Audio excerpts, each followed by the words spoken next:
Ne premtojmë drejtësi, barazi dhe liri për secilin qytetar të Mitrovicës së Veriut. Faleminderit shumë për ftesën, besoj që kjo është një mundësi e mirë për qytetin e Mitrovicës së Veriut dhe për gjithë qytetarët. Mu më vjen shumë keq që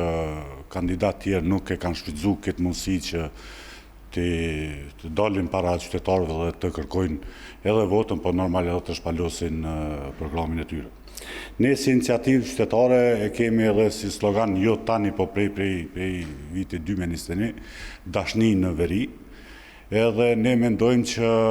e kom përmend edhe në disa emisione tjera, që Mitrovica e Veriut edhe gjithë Veriu është, mos thëmë, Kosova e 99-ës normal mas shlirimit, ku në për shumicën e teritorit të Kosovës nuk ka rënoja të djegura, ndërsa në Mitrovicë dhe në pjesë tjera të Veriut të Kosovës ende tani 26 vjet ka rënoja ku shumica e qytetarëve të komunitetit, sidomos atina shqiptar, nuk jetojnë aty dikun për mbi se 70%. Ne kemi si slogan të parë, ose si plan program të parë, kemi e para dhe i pari është Mitrovica dhe qytetari, do me thonë, ne si iniciativë qytetare merrem me gjëra lokale, jo me gjëra të mëdha, sepse besojmë që gjërat e mëdha i takojnë qeverive, secilat që të vjen, ajo duhet të merret me to. Ne premtojmë drejtësi, barazi dhe liri